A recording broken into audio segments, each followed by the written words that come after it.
ഹരേ കൃഷ്ണ.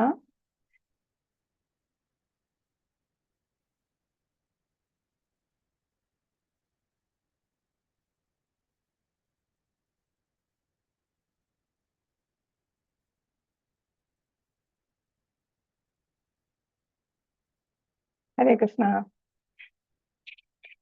ഓം നമോ ഭഗവതേ വാസുദേവായ. ഓം നമോ ഭഗവതേ വാസുദേവായ.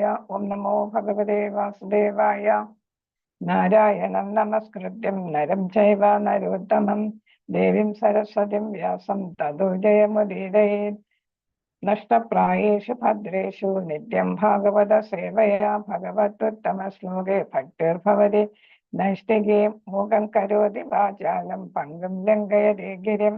യത്കൃപാതമഹം വന്ദേ ശ്രീഗുരും ദീനതാരിണം ശ്രീചൈതന്യമീശ്വരം പരമാനന്ദമാധവം. ഓം അജ്ഞാനതിമിരാന്ധസ്യ ജ്ഞാനാഞ്ജനശലാകയാ ചക്ഷുരുന്മീലിതം യേന തസ്മൈ ശ്രീഗുരവേ നമഃ. ശ്രീചൈതന്യമനോഭീഷ്ടം സ്ഥാപിതം യേന ഭൂതലേ സ്വയം രൂപകഥാ മഹ്യം ദദാതി സപദാന്തികം. വന്ദേഹം ശ്രീഗുരോ ശ്രീവിധപദകമലം ശ്രീഗുരു വൈഷ്ണവാംശ ശ്രീരൂപം സാഗ്രജാതം സഗുണ രഘുനാഥാന്വിതം തം സജീവം സാദ്വൈതം സാവധൂതം പരിജന സഹിതം കൃഷ്ണ ചൈതന്യദേവം ശ്രീരാധാകൃഷ്ണപാദാൻ സഹഗണ ലളിത ശ്രീ വിശാഖാന്വിതാംശ. ഹേ കൃഷ്ണ കരുണാ സിന്ധു ദീനബന്ധു ജഗത്പദേ ഗോപീശ ഗോപികാ കാന്ത രാധാകാന്ത നമസ്തുതേ. സപ്തഗാഞ്ജന ഗൗരാംഗി ശ്രീരാധേ വൃന്ദാവനീശ്വരീ ഋഷഭാനുസുരേ സുതേ ദേവേ പ്രണമാമി ഹരിപ്രിയേ. വാഞ്ചകൽപതരൂപശ്ച കൃപാസിന്ധുഭ്യേവ ച പതിതാനാം പാവനേഭ്യോ വൈഷ്ണവേഭ്യോ നമോ നമഃ. നമോ ഓം വിഷ്ണുപാദായ കൃഷ്ണപ്രേഷ്ഠായ ഭൂതലേ ശ്രീമതേ ജയപതാക സ്വാമിനിധി നാമിനേ നമാചാര്യപാദായ നിതായ കൃപപ്രദായിനെ ഗൗരവദാധാമദായ നഗരഗ്രാമതാരിണേ. നമോ ഓം വിഷ്ണുപാദായ കൃഷ്ണപ്രേഷ്ഠായ ഭൂതലേ ശ്രീമതേ ഭക്തിവേദാന്ത സ്വാമിനിധി നാമിനേ. നമസ്തേ സരസ്വതേ ദേവേ ഗൗരവാണി പ്രചാരിണേ നിർവിശേഷ ശൂന്യവാദി പാശ്ചാത്യദേശധാരിണേ. ജയ ശ്രീകൃഷ്ണ ചൈതന്യ പ്രഭു നിത്യാനന്ദ ശ്രീ അദ്വൈത ഗദാധര ശ്രീവാസാദി ഗൗര ഭക്തവൃന്ദ. ഹരേ കൃഷ്ണ കൃഷ്ണ കൃഷ്ണ ഹരേ ഹരേ ഹരേ രാമ രാമ രാമ ഹരേ ഹരേ. ഹരേ കൃഷ്ണ കൃഷ്ണ കൃഷ്ണ ഹരേ ഹരേ ഹരേ രാമ രാമ രാമ ഹരേ ഹരേ. ഹരേ കൃഷ്ണ കൃഷ്ണ കൃഷ്ണ ഹരേ ഹരേ ഹരേ രാമ രാമ രാമ ഹരേ ഹരേ. ഹരേ കൃഷ്ണ. ശ്രീ രാധാ ഗോവിന്ദ ടെമ്പിൾ ഇസ്കോൺ മാംഗ്ലൂരിന്റെ മുതിർന്നവർക്കായിട്ടുള്ള ശ്രീമദ് ഭഗവത്ഗീത ലെവൽ 2 ക്ലാസ്സിലേക്ക് എല്ലാവർക്കും സ്വാഗതം.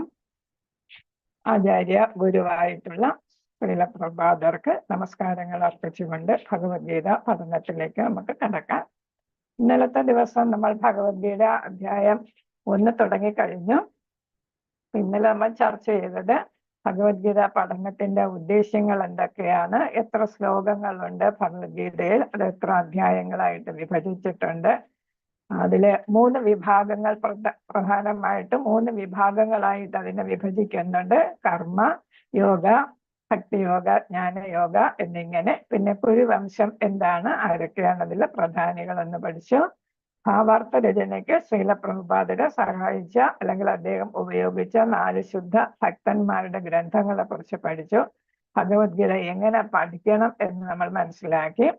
പിന്നെ അധ്യായം 1 ആദ്യത്തെ കർമ്മയോഗത്തിലെ അധ്യായം 1 നമ്മൾ 2 വിഭാഗങ്ങളായിട്ടാണ് പഠിക്കുന്നത് സൗകര്യത്തിനായിട്ട്. അതിൽ 1-ാം വിഭാഗത്തില് 3 ഘടകങ്ങൾ ഉണ്ടെന്ന് നമ്മൾ മനസ്സിലാക്കി. അതായത് യുദ്ധസന്നാഹം, അതേപോലെ തന്നെ ദുര്യോധനന്റെ ഭയവും രാഷ്ട്രതന്ത്രജ്ഞതയും, പിന്നെ കൃഷ്ണൻ ഭക്തവത്സലനാണെന്ന് ഒരിക്കൽ കൂടെ തെളിയിക്കുന്നതും നമ്മൾ അതിൽ കാണുകയുണ്ടായി. പിന്നെ വരുന്നത് ശംഖധ്വനിയും കൗരവ ഹൃദയ ഭേദനവുമാണ് അടുത്ത അതിൽ നമ്മൾ കണ്ടത്. 2-ാമത്തെ ദിവസം പിന്നെ കൗരവ പരാജയ ധ്വനിയും പാണ്ഡവ വിജയത്തിന്റെ അടയാളങ്ങൾ നമ്മൾ ഇന്ന് പഠിക്കാൻ പോകുന്ന 2-ാം ദിവസമായ ഇന്ന് നമ്മളത് പഠിക്കാൻ പോവുകയാണ്. അത് കഴിഞ്ഞിട്ട് നമ്മൾക്ക് അതാണ് അർജുനൻ യുദ്ധം ചെയ്യാതിരിക്കാനുള്ള 5 പ്രധാനപ്പെട്ട കാരണങ്ങളെ കുറിച്ച് നമ്മൾ ഇന്ന് പഠിക്കുകയാണ്. അപ്പോ ശംഖധ്വനി കൗരവ ഹൃദയ ഭേദനവും കഴിഞ്ഞിട്ട് കൗരവ പരാജയത്തിനും പാണ്ഡവ വിജയത്തിനുമുള്ള 9 കാരണങ്ങളും നമ്മൾ ഇന്ന് പഠിക്കുന്നുണ്ട്. അതേപോലെ അർജുനൻ യുദ്ധം ചെയ്യാതിരിക്കാനായിട്ട് 5 കാരണങ്ങൾ നിരത്തുന്നുണ്ട്. അവയെക്കുറിച്ചും ഇന്ന് നമ്മൾ പഠിക്കുകയാണ്. ഹരേ കൃഷ്ണ. അപ്പൊ ഇന്നലെ നമ്മൾ പഠിച്ചു നിർത്തിയിരുന്നത് 1-ാമത്തെ അധ്യായത്തിലെ 19-ാമത്തെ ശ്ലോകമാണ്. അതില് എന്താണ് 19-ാമത്തെ ശ്ലോകം? സഘോഷാധാപ്തരാഷ്ട്രാണം ഹൃദയാനി വൃദാരയത് നഭച്ച പൃഥ്വി ചൈവ തുമലോ അഭ്യ അനുദായതൻ നഭച്ച പൃഥ്വി ചൈവ തുമലോ അഭ്യനുനാദയൻ. ഇതാണ് നമ്മൾ 19-ാമത്തെ ശ്ലോകത്തില് നമ്മൾ പഠിച്ചത്. അതായത് എല്ലാ കോലാഹലങ്ങളും കൂടെ വന്നപ്പോ പ്രത്യേകിച്ചും പാണ്ഡവരുടെ ശംഖനാദം, അർജുനന്റെ ശംഖനാദം, ഭഗവാൻ ശ്രീകൃഷ്ണന്റെ ശംഖനാദം, പാഞ്ചജന്യം, അർജുനന്റെ ദേവദത്തം, യുധിഷ്ഠിരന്റെ അനന്തവിജയം, ഭീമന്റെ പൗഡ്രം, നകുലന്റെ സുഘോഷ, സഹദേവന്റെ മണിപുഷ്പകം എന്നീ ശംഖനാദങ്ങളും അതേപോലെ തന്നെ പാണ്ഡവ പക്ഷത്തുള്ള പ്രമുഖരെല്ലാം അവരവരുടെ ശംഖനാദം മുഴക്കുകയുണ്ടായി. കാശിരാജൻ, ശിഖണ്ഡി, ദൃഷ്ടദ്യുമ്നൻ, വിരാടൻ, സാത്വികി തുടങ്ങി എല്ലാവരും. അതേസമയം തന്നെ കൗരവ പക്ഷത്തു നിന്നും ഭീഷ്മർക്ക് ശേഷം കൗരവ പക്ഷത്തുള്ള പ്രധാന സേനാപതികൾ എല്ലാം കാഹളം മുഴക്കുകയുണ്ടായി, ശംഖനാദം മുഴക്കുകയുണ്ടായി. അതേ തുടർന്ന് ചെണ്ട, അതേപോലെ തുടങ്ങിയ കാഹളം തുടങ്ങിയവയുടെ ശബ്ദങ്ങളും എല്ലാം കൂടെ ആകാശം മുഴുവൻ വിവിധ ശംഖങ്ങളിൽ നിന്ന് ഉയർന്ന ഈ നാദഘോഷം ഭൂമിയിലും അന്തരീക്ഷത്തിലും മാറ്റൊലികൊണ്ടു. ധൃതരാഷ്ട്രപുത്രന്മാരുടെ ഹൃദയം പിളർക്കുകയുണ്ടായി എന്നിവിടെ പറയുന്നുണ്ട്. കാരണം എന്താണ്? ആദ്യമേ ദുര്യോധനൻ ഒരു ഭയം ഉളവെടുത്തു. നമ്മൾ ഒരു നല്ല കാര്യം ചെയ്യാൻ പോകുമ്പോൾ അല്ലെങ്കിൽ ഏത് കാര്യം ചെയ്യാൻ പോകുമ്പോഴും ഭയം ഉണ്ടായാൽ പരാജയം സുനിശ്ചിതമാണ്. ഇവിടെ ആദ്യം തന്നെ ദുര്യോധന പാണ്ഡവ സൈന്യത്തെ കണ്ടപ്പോ ഒരു ഭയം ഉണ്ടാകുകയുണ്ടായി. അതിനെ തുടർന്നാണ് ഈ കാഹളവും അതേപോലെ ശംഖുകളും പ്രധാനപ്പെട്ട സൈന്യാധിപന്മാരെല്ലാം ശംഖു മുഴക്കിയതും യുദ്ധത്തിന്റെ കാഹളം മുഴക്കിയതും എല്ലാം കൂടെ വന്നപ്പോ ആകപ്പാടെ ഭയം ഉണ്ടാവുകയായിരുന്നു ദുര്യോധന് ഇത് ചെയ്തത്. അപ്പോ അതേസമയം ഏതാണ് കൗരവന്മാർ മുഴക്കിയ ശംഖനാദത്താൽ പാണ്ഡവരുടെ ഹൃദയം പിളർന്നില്ല എന്നാണ് ഇവിടെ പറയുന്നത്. ഒരു പക്ഷത്ത് മാത്രം. അപ്പൊ അവിടെ ഭയം ഉടലെടുക്കുകയും അത് അവരുടെ ഏതാണ് പരാജയപ്പെടുമോ എന്നുള്ള ഒരു ഭീതിയിലേക്ക് നയിക്കുകയും ചെയ്തു. അതേസമയം ശ്രീകൃഷ്ണ ഭഗവാൻ പാണ്ഡവ പക്ഷത്തുള്ളത് കാരണം അവർ ഭക്തരാണ്, ധർമ്മിഷ്ഠരാണ് എന്നത് കൊണ്ട് തന്നെ അവർക്ക് ഈ ശംഖനാദവും ബഹളവും ഒന്നും അവരെ ഒട്ടും തന്നെ ബാധിച്ചില്ല. അവർ ഭഗവാനിൽ ഉറച്ചു വിശ്വസിക്കുന്നവരായതുകൊണ്ട് അവര് അത് ബാധിക്കുകയുണ്ടായില്ല എന്നാണ് പറയുന്നത്. കാരണം ഇവിടെ പറയുന്നുണ്ട്, ഏത് മഹാവിപത്തിന്റെ നടുവിലും പരമദിവ്യോത്തമ പുരുഷനിൽ അഭയം തേടിയവർക്ക് പേടിക്കാനില്ല. അതുകൊണ്ടാണ് ശ്രീലപ്രബോധനം അതേപോലെ ചൈതന്യ മഹാപ്രഭു നമ്മളെപ്പോഴും എന്താണ് നാമജപം നടത്തണം, ഹരിനാമം ഉച്ചരിക്കണമെന്ന് പറയുന്നത്. അപ്പൊ നാമജപം നമ്മൾ ചെയ്യുമ്പോൾ നമുക്ക് നമ്മുടെ ഉള്ളിൽ ഏതെങ്കിലും തരത്തിലുള്ള ഭയമുണ്ടെങ്കിൽ, ഏതെങ്കിലും വിപത്ത് നേടുമ്പോൾ നമുക്ക് ഭയമുണ്ടെങ്കിൽ ആ ഭയം ഇല്ലാതാക്കാനായിട്ട് നാമജപം നമ്മളെ സഹായിക്കാം എന്നുള്ളതും കൂടെ ഇവിടെ എടുത്തു കാണുകയാണ്. ഞാൻ പറഞ്ഞു ഇന്നലെ ക്ലാസ്സിൽ, നമ്മൾ വെറുതെ ഇത് പഠിക്കുകയല്ല, ഇത് നമ്മുടെ ജീവിതത്തിൽ പ്രായോഗികമാക്കാൻ വേണ്ടിയിട്ടുള്ള കാര്യങ്ങളാണ് നമ്മൾ ഭഗവത്ഗീതയിൽ നിന്നും മനസ്സിലാക്കുന്നത്. നമ്മൾ ഇത് അനുഭവിക്കുന്നതാണ്. നമ്മൾ നാമം ജപിക്കുമ്പോൾ നമുക്ക് മനോവിഷമമുണ്ടെങ്കിൽ അത് മാറിക്കിട്ടാനായിട്ട് ഇടയാകുന്നുണ്ട്. നമുക്ക് അധ വ്യവസ്ഥിതാൻ ദൃഷ്ടരാഷ്ട്രാം കവിദ്ജഹ പ്രവർത്തേ ശസ്ത്രസംവാദേ ധനുരുദ്യമ പാണ്ഡവഹാം ഋഷികേശം തഥാ വാക്യം ഇടം മഹാമഹീപദേ. അപ്പൊ സഞ്ജയൻ പറയുകയാണ്, ഇതാണ് ഈ തരത്തിൽ ധാർത്തരാഷ്ട്രർ എന്ത് ചെയ്യുന്ന ഈ അതേ രാജാവേ എന്ന് പറയുമ്പോൾ ആരെയാണ്? ധൃതരാഷ്ട്രരെ സംബോധന ചെയ്യുകയാണ് സഞ്ജയൻ. പാണ്ഡവപുത്രനായ അർജുനൻ ഹനുമാൻ അടയാളമുള്ള തേരിൽ ഇരുന്നു കൊണ്ട് വില്ലെടുത്ത് ശരങ്ങൾ ഉതിർക്കാൻ തയ്യാറായി മറുവശത്ത് അണിനിരന്നിരുന്ന കൗരവ സൈന്യത്തെ നോക്കി കൃഷ്ണനോട് ഇങ്ങനെ പറഞ്ഞു എന്നുള്ളതാണ്.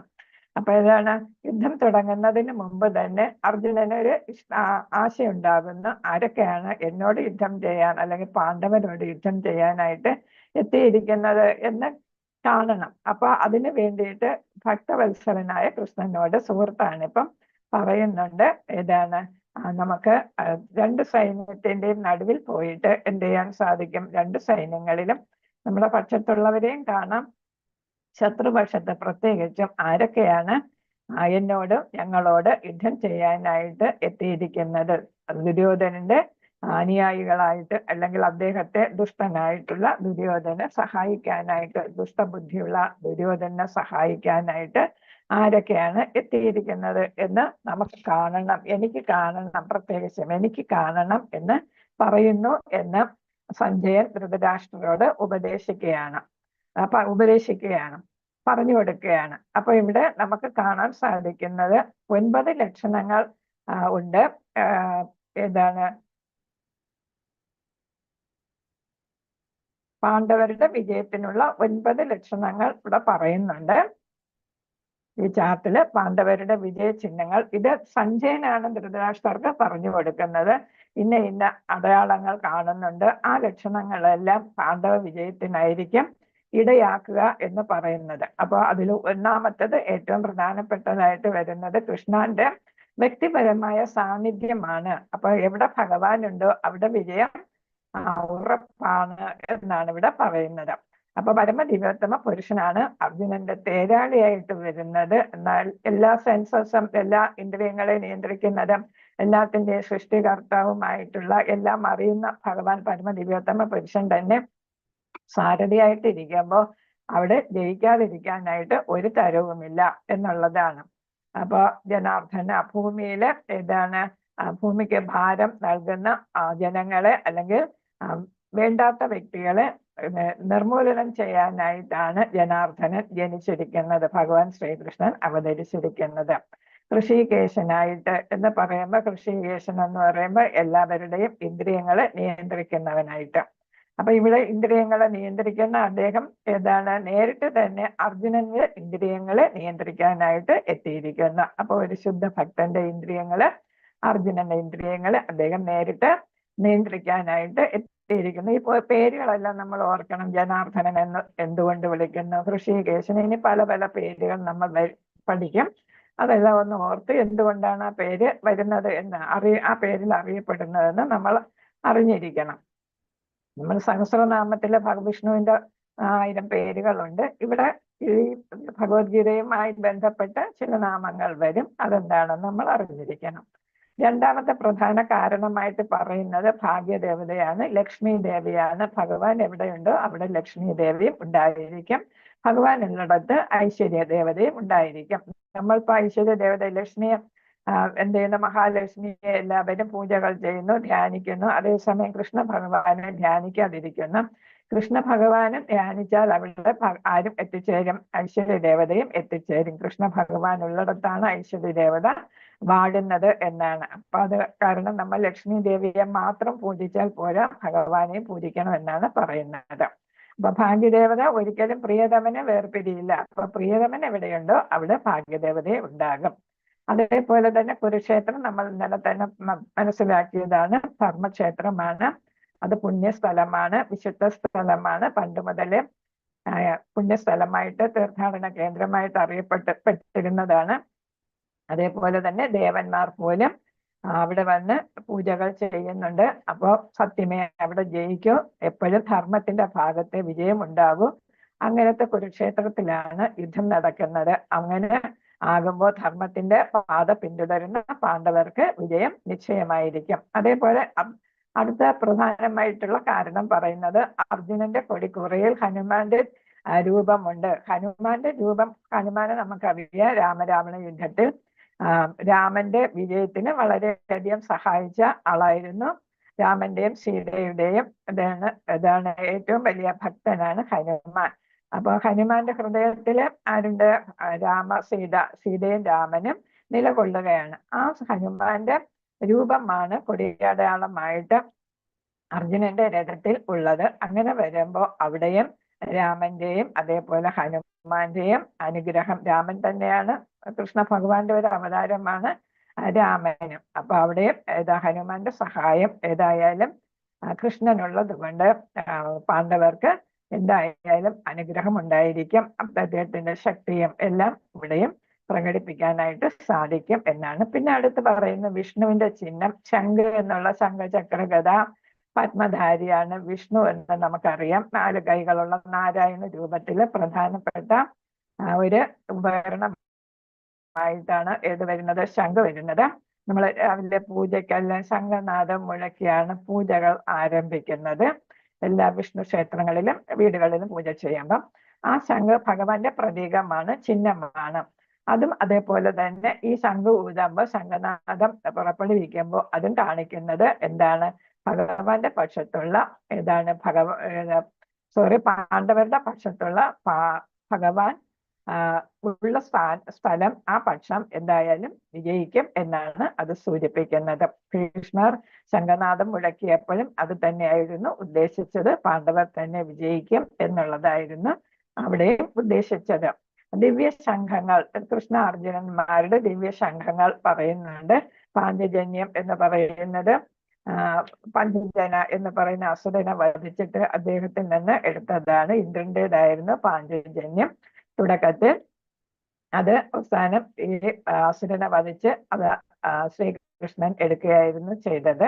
അതേപോലെ തന്നെ അർജുനന്റെയും ദേവദത്തം, അതും അനുഗ്രഹമായിട്ട് കിട്ടിയ ശംഖാണ്.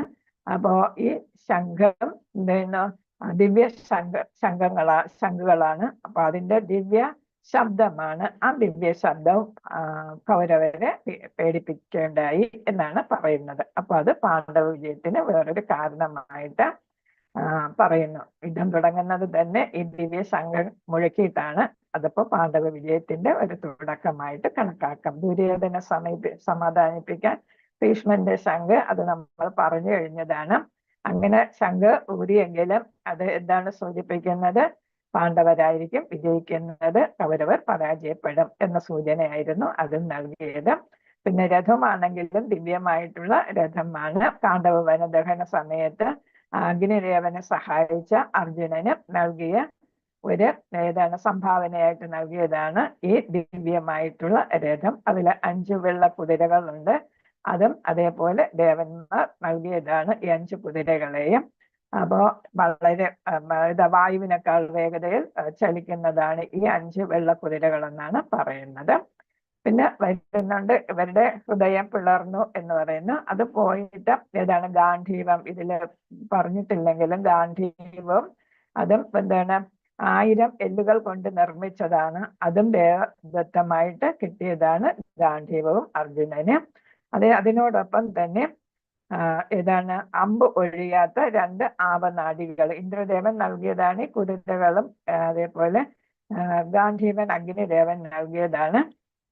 അപ്പോ ഈ ഗാന്ധീവം 1000 എല്ലുകൾ കൊണ്ട് നിർമ്മിച്ചതാണ്. അതേപോലെ തന്നെ അമ്പ് ഒഴിയാത്ത എന്ന് വെച്ചാല് എത്ര വേണമെങ്കിലും അമ്പ് ഇങ്ങനെ വന്നുകൊണ്ടിരിക്കും. അമ്പൊഴിയാത്ത 2 ആവനാഴികളോടൊപ്പമാണ് ഇത് നൽകിയിട്ടുള്ളത്.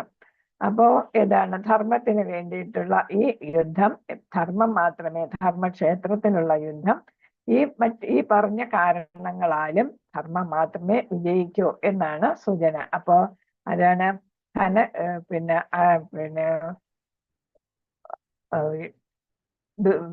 ധൃതരാഷ്ട്രർക്ക് സഞ്ജയൻ പറഞ്ഞു കൊടുക്കുകയാണ് ഈ കാരണങ്ങളാൽ ഇതാണ് ഞാൻ കാണുന്ന ലക്ഷണങ്ങൾ. ഈ ലക്ഷണങ്ങൾ കണ്ടിട്ട് ആര് തന്നെ ജയിക്കോ, പാണ്ഡവർ മാത്രമേ ജയിക്കാനായിട്ട് ഇടയുള്ളൂ. ഇതൊക്കെ നമ്മൾ ഇന്ന് പറഞ്ഞ കാര്യങ്ങളാണ്. അതുകൊണ്ടാണ് ഞാൻ വിട്ടുപോകുന്നത്. 20ാമത്തെ ശ്ലോകത്തിലാണ് നമ്മളിത് പഠിച്ചത്. സഞ്ജയൻ പറയുന്ന കാര്യങ്ങൾ നമ്മൾ മനസ്സിലാക്കിയത്. 21 മുതൽ അങ്ങോട്ടുള്ള ശ്ലോകങ്ങൾ 27 വരെയുള്ള ശ്ലോകങ്ങളില് അർജുനൻ പറയുന്നുണ്ട്. ഈ അധ്യായത്തിന്റെ പ്രത്യേകത എന്താന്ന് വെച്ചാല് ശ്രീകൃഷ്ണൻ ഒരക്ഷരം പോലും ഉരിയാടുന്നില്ല, മറുപടികളൊന്നും പറയുന്നില്ല. കുരുവംശജരെ കണ്ടോളൂ എന്ന് മാത്രമേ ഈ അധ്യായത്തില് ശ്രീകൃഷ്ണ ഭഗവാന്റെ വാക്കുകളായിട്ട് വരുന്നുള്ളൂ. അല്ലാതെ ഒരു മറുപടിയും ശ്രീകൃഷ്ണ ഭഗവാൻ ഈ അധ്യായത്തിൽ പറയുന്നില്ല എന്നൊരു പ്രത്യേകത ഈ അധ്യായത്തിനുണ്ട്. അപ്പോൾ 21 മുതൽ 27 വരെയുള്ള ശ്ലോകങ്ങൾ ഭക്തവത്സലനായ ശ്രീകൃഷ്ണനെ പ്രതിനിധീകരിക്കുകയാണ്. അർജുന ഉവാച സേനയോരുഭയോർമധ്യേ രഥം സ്ഥാപയമേച്യുതാ യാവദേതാ നിരീക്ഷേഹം യോധുകാമാനവസ്ഥിതാൻ കൈർമയാ സഹ യോദ്ധവ്യം അസ്മിൻ സമുദ്യമേ. അപ്പൊ ഇവിടെ യുദ്ധം ചെയ്യാനായിട്ട് ഹേ അച്യുത, ചുരി പറ്റാത്ത, പ്രത്യേകിച്ച് ചുരി എന്ന് വെച്ചാൽ തെറ്റ് പറ്റാത്ത, വീഴ്ച പറ്റാത്ത എന്നാണ്. ആരോട് വീഴ്ച പറ്റാത്ത? തന്റെ ഭക്തരോട് ഒരിക്കലും അദ്ദേഹത്തിന് വീഴ്ച പറ്റത്തില്ല, തെറ്റ് പറ്റത്തില്ല. എന്ന് വെച്ചാൽ അവരെ വേണ്ട വിധത്തിൽ വേണ്ട സമയത്ത് അദ്ദേഹം കരുണാപൂർവമായിട്ട് വേണ്ട സഹായങ്ങൾ ചെയ്തു കൊടുക്കാം എന്നാണ് അതുകൊണ്ട് ഉദ്ദേശിക്കുന്നത്. അപ്പൊ അച്യുതനോട് പറയുന്നു, ചുരി പറ്റാത്ത ഭഗവാനോട് അർജുനൻ പറയുന്നു, ഈ രണ്ട് സൈന്യങ്ങളുടെ മധ്യത്തിലായിട്ട് തേര് കൊണ്ട് നിർത്തുക. ആരൊക്കെയാണ് യുദ്ധകാംക്ഷികളായിട്ട് ഇവിടെ വന്നിട്ടുള്ളതെന്ന് ഞാനൊന്ന് കാണട്ടെ എന്നാണ് ഇവിടെ പറയുന്നത്. അപ്പൊ യുദ്ധം തുടങ്ങുന്നതിന് മുന്നേ നമ്മൾ ഏതെങ്കിലും ഒരു സാധനം വായിക്കുന്നതിന് മുന്നേ നമ്മൾ നിരീക്ഷണം നടത്തും, പല തരത്തിലുള്ള നിരീക്ഷണം നടത്തും. ഇവിടെ ഒരു പ്രധാനപ്പെട്ട സംഭവം നടക്കാൻ പോവുകയാണ്, മഹാഭാരത യുദ്ധം നടക്കാൻ പോവുകയാണ്. ആ യുദ്ധത്തിന് മുമ്പ് എന്ത് ചെയ്യണം? യുദ്ധസന്നാഹവുമായിട്ട് എത്തിയിട്ടുള്ള ആളുകളെ, കൗരവന്മാരെയും അവരുടെ സഹായികളെയും എല്ലാം അർജുനൻ, പ്രധാന യുദ്ധവീരനാണ്, ഇതിന് നേതൃത്വം കൊടുക്കുന്ന ആളാണ് അർജുനൻ. അപ്പോ ആ അർജുനന് കാണണം എന്ന് ആവശ്യപ്പെടുകയാണ്. അപ്പൊ ദുര്യോധനന് താല്പര്യത്തോടെ എത്തിയിട്ടുള്ള ദുര്യോധനൻ, പക്ഷെ അർജുനന് ഒട്ടും തന്നെ യുദ്ധം ചെയ്യാൻ താല്പര്യമില്ല. അദ്ദേഹം ഇവിടെ പ്രഭുപാദർ പറയുന്നു, ദുര്യോധന കൂട്ടാളികളായിട്ട് എത്തിയിട്ടുള്ളവർ ദുര്യോധനെ പോലെ മനസ്സുള്ളവരായിരിക്കും എന്നാണ് പറയുന്നത്. ഒരേ തൂവൽ ഉള്ള പക്ഷികളെല്ലാം ഒരുമിച്ച് പറക്കും. നമ്മൾ പഠിച്ചിട്ടുണ്ട്, birds of same feather flock together എന്ന്. അപ്പൊ അവർക്ക് ഒരേ താല്പര്യമായിരിക്കും, അവർക്ക് ഒരേ തരത്തിലുള്ള ചിന്തയായിരിക്കും. ആ ചിന്തയുള്ള ആരൊക്കെയാണ് ഇവിടെ എത്തിയിട്ടുള്ളതെന്ന് മനസ്സിലാക്കാനായിട്ടാണ് അർജുനൻ ഭഗവാനോട് ആവശ്യപ്പെടുന്നത്, രഥം രണ്ട് സൈന്യങ്ങളുടെയും മധ്യത്തിൽ കൊണ്ടു നിർത്താനായിട്ട്. അപ്പൊ അവർക്ക് യുദ്ധത്തിൽ എത്രത്തോളം താല്പര്യമുണ്ട്, അതേപോലെ തന്നെ അവരുടെ സൈന്യ ബലം അളക്കാനായിട്ട്. ഇപ്പൊ അർജുനന് യുദ്ധം വേണ്ടാന്ന് വെച്ചിട്ടില്ല. അപ്പൊ അവരുടെ യുദ്ധത്തിനോ സന്നാഹങ്ങൾ കാണണം, അവരുടെ സൈനിക ബലം അളക്കണം എന്നുള്ളതാണ് ഇവിടെ ഉദ്ദേശിച്ച് വന്നിട്ടുള്ളത്. വന്ന് കണ്ടു കഴിഞ്ഞപ്പോഴാണ് അദ്ദേഹത്തിന് മനസ്സ് മാറിയത്. അപ്പോ രണ്ട് സൈഡിലെ സൈനികരെ കാണാനായിട്ട് കൊണ്ടു നിർത്താൻ ആവശ്യപ്പെടുകയും ഭഗവാൻ ഭക്തവത്സലനായത് കൊണ്ട് എന്ത് ചെയ്യുന്ന ഭക്തന്റെ ആജ്ഞകൾ നിറവേറ്റാൻ അദ്ദേഹം ഇഷ്ടപ്പെടുന്നു എന്നുള്ളതാണ്. അപ്പൊ അങ്ങോട്ട് ഭക്തനോട് ആജ്ഞാപിക്കുന്നതിന് പകരം ഭക്തരുടെ ആജ്ഞകൾ അനുസരിക്കാനാണ് ഭഗവാന് കൂടുതൽ ഇഷ്ടം. അതുകൊണ്ടാണ് ഭക്തവത്സലനായ ശ്രീകൃഷ്ണൻ എന്നിവിടെ പറയുന്നത്. ഹരേ കൃഷ്ണ. 24 മുതൽ 27 വരെയുള്ള ശ്ലോകങ്ങളില് ഗുഡാകേശന്റെ വാക്ക് കേട്ടിട്ട് ഹൃഷീകേശൻ രഥം രണ്ട് സൈന്യത്തിന് മധ്യത്തിൽ കൊണ്ടു നിർത്തുന്നു എന്നുള്ളതാണ്. ആരാണ് ഗുഡാകേശൻ എന്നുള്ളതാണ് ഇവിടെ പറയുന്നത്. സഞ്ജയ ഉവാച ഏവം മുക്തോ ഹൃഷീകേശോ ഗുഡാകേശേന ഭാരത സേനയോരുഭയോർമധ്യേ സ്ഥാപയിത്വാ രഥോത്തമം ഭീഷ്മദ്രോണ പ്രമുഖദാ സർവേഷാം മഹീക്ഷിതാം ഉവാച പാർത്ഥ പശ്യൈതാൻ സമവേദാൻ കുരുനിധി. അപ്പൊ 24, 25 ശ്ലോകങ്ങളില് എന്ത് ചെയ്യുന്ന ഗുഡാകേശൻ, അതായത് അർജുനൻ നിദ്രയെയും അജ്ഞതയെയും ജയിച്ചവനാണ് ഗുഡാകേശൻ. അതെങ്ങനെ സാധിച്ചു? ഭഗവാന്റെ അടുപ്പം കൊണ്ടാണ്, ഭഗവാനോടുള്ള അടുപ്പം കൊണ്ടാണ് അദ്ദേഹത്തിന് അത് സാധിക്കുന്നത് എന്ന്. ഇത് ഞാൻ പറഞ്ഞ കാര്യങ്ങളാണ്. ഭക്തന്മാരുള്ള സ്നേഹത്തിന് ഒരിക്കലും കുറവില്ല എന്നുള്ളതാണ് അവിടെ പറയുന്നത്. ഇവിടെ ദുർബുദ്ധിയായ ധൃതരാഷ്ട്രപുത്രനെ സന്തോഷിപ്പാനായി യുദ്ധത്തിന് ഒരുങ്ങി വന്നവരെ ഞാൻ കാണട്ടെ എന്നാണ് പറഞ്ഞത്. അപ്പൊ ഇവിടെ ഭഗവാനുമായിട്ടുള്ള അടുപ്പം കൊണ്ട് എന്ത് ചെയ്യാൻ സാധിച്ചു? നിദ്രയെയും ഉറക്കത്തിനെയും അജ്ഞതയും അറിവില്ലായ്മയും ജയിക്കാനായിട്ട് ആർക്ക് സാധിക്കുന്നു? അർജുനന് സാധിക്കുന്നു എന്നാണ്. അപ്പൊ അത് കാരണം ഉറങ്ങുമ്പോഴും ഉണർന്നിരിക്കുമ്പോഴും ഭഗവാന്റെ നാമം, രൂപം, ഗുണങ്ങൾ, ലീലകൾ ഇവയെക്കുറിച്ച് ഭക്തനായ അർജുനൻ ചിന്തിക്കുന്നു. അങ്ങനെ ചിന്തിച്ച് നിദ്രയെയും അജ്ഞാനത്തെയും അദ്ദേഹത്തിന് ജയിക്കാനായിട്ട് സാധിച്ചു എന്നാണ് പറയുന്നത്. അപ്പൊ അത് സാധിക്കുന്നതിനെയാണ്, നിദ്രയെയും അജ്ഞാനത്തെയും ജയിക്കുന്നതിനെയാണ് ഇവിടെ ഏത് പേരിൽ പറയുന്നത്? വായിച്ചത് തന്നെയാണ്. ഏത് പേരിൽ പറയുന്നത്? ഏതാ? കൃഷ്ണാവബോധം അല്ലെങ്കിൽ സമാധി എന്ന് പറയുന്നത്. അപ്പൊ ഉണർന്നിരിക്കുമ്പോഴും ഉറങ്ങുമ്പോഴും ഒരുപോലെ ഭക്തന് കൃഷ്ണന്റെ നാമം, രൂപം, ഗുണങ്ങൾ, ലീലകൾ എന്നിവയെ പറ്റി ചിന്തിക്കാതിരിക്കാൻ കഴിയില്ല. അപ്രകാരം ഒരു കൃഷ്ണ ഭക്തന് കൃഷ്ണനെ പറ്റി ചിന്തിച്ചുകൊണ്ട് തന്നെ നിദ്രയെയും അജ്ഞാനത്തെയും ജയിക്കാം. അതാണ് കൃഷ്ണാവബോധം അല്ലെങ്കിൽ സമാധി എന്ന് പറയുന്നത്. 25-ാമത്തേല് ഭീഷ്മദ്രോണ പ്രമുഖത സർവേഷാം ച മഹീക്ഷിതാം ഉവാച പാർത്ഥ പശ്യേതാൻ സമവേദാൻ കുരുനിതേ. ഗുഡാകേശന്റെ വാക്ക് കേട്ട് ഇങ്ങനെ നിർത്തി കഴിഞ്ഞപ്പോഴത്തേക്ക് എന്ത് സംഭവിച്ചു? ഋഷികേശൻ നമ്മൾ പറഞ്ഞതാണ് ഇന്ദ്രിയങ്ങളെ എല്ലാം നിയന്ത്രിക്കുന്നവനാണ്. അപ്പൊ ഇവിടെ ഏതാണ്? അർജുനന്റെ ഇന്ദ്രിയങ്ങളെല്ലാം അദ്ദേഹം നേരിട്ട് നിയന്ത്രിക്കുന്നു. അപ്പൊ അർജുനന്റെ മനസ്സ് ഒരു ഇന്ദ്രിയമാണ്, ആന്തരിക ഇന്ദ്രിയമാണ് മനസ്സ്. അത് വായിക്കാനായിട്ട് ശ്രീകൃഷ്ണന് സാധിക്കുന്നു. അപ്പൊ ഒരു മടി വരാൻ സാധ്യതയുണ്ട് എന്നുള്ളത് ഭഗവാന് ബോധ്യമാകുകയാണ് ചെയ്യുന്നത്. അതുകൊണ്ട് തന്നെ അദ്ദേഹം പറയുന്നുണ്ട്, എന്താണ്?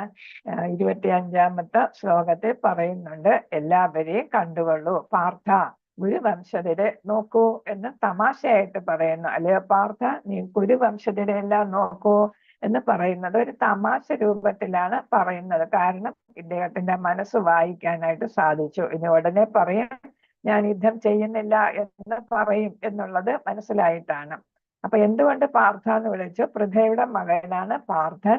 പൃഥ എന്ന് വെച്ചാൽ ഭൂമി എന്നുള്ള ഒരു അർത്ഥമുണ്ട്. കുന്തി ദേവിയുടെ വേറൊരു പേരാണ് പൃഥ. അപ്പൊ പൃഥയുടെ മകനായതുകൊണ്ട് പാർത്ഥ എന്ന്. അപ്പൊ ഇവിടെ തമാശ രൂപത്തിൽ ഒരു സുഹൃത്തെന്ന നിലയിലാണ് അർജുനനോട് കൃഷ്ണൻ സംസാരിക്കുന്നത്. അത് കഴിഞ്ഞിട്ടാണ് 2-ാമത്തെ അധ്യായത്തിലാണ് ശിഷ്യത്വം സ്വീകരിക്കുന്നതൊക്കെ. അപ്പൊ ഇവിടെ തേരാളിയായിട്ട് ആകാൻ തയ്യാറായത് എന്താണ്? സുഹൃത്തെന്ന നിലയിലും അതേപോലെ തന്നെ കുന്തി ദേവി, പിതാവിന്റെ സഹോദരിയായ കുന്തി ദേവിയുടെ മകൻ എന്ന നിലയ്ക്കുമാണ് അർജുനന്റെ തേരാളിയാകാനായിട്ട് അദ്ദേഹം ഇഷ്ടപ്പെട്ടത്, തേരാളിയായിട്ട് മാറിയത് എന്നാണ് ഇവിടെ പറയുന്നത്.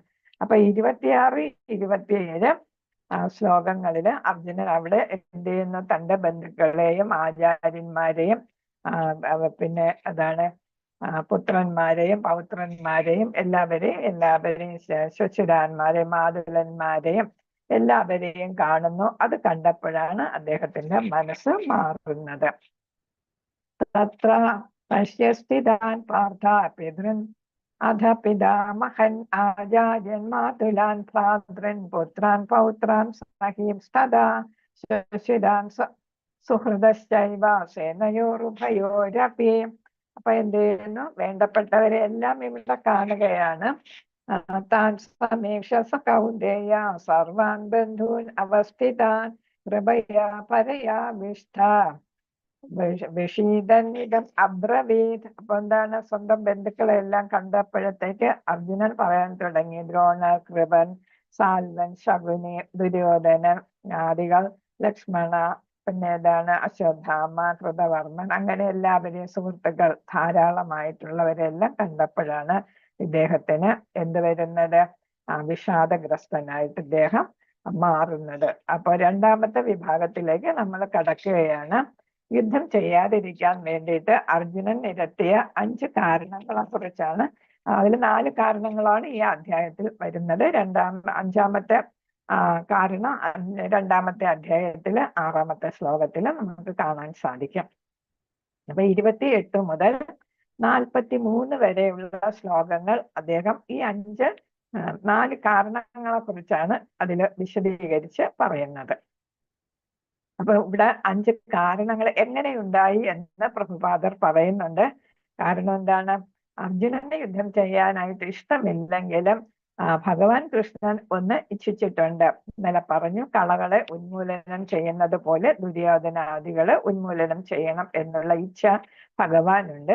അതുകൊണ്ട് ശുദ്ധ ഭക്തനായിരുന്ന അർജുനനെ, അദ്ദേഹം ഒരു ജ്ഞാനിയാണ് അർജുനൻ. ഇത് ശ്രുതികളും അതേപോലെ സനാതന ധർമ്മ ഗ്രന്ഥങ്ങളും എല്ലാം പഠിച്ച ആളാണ്.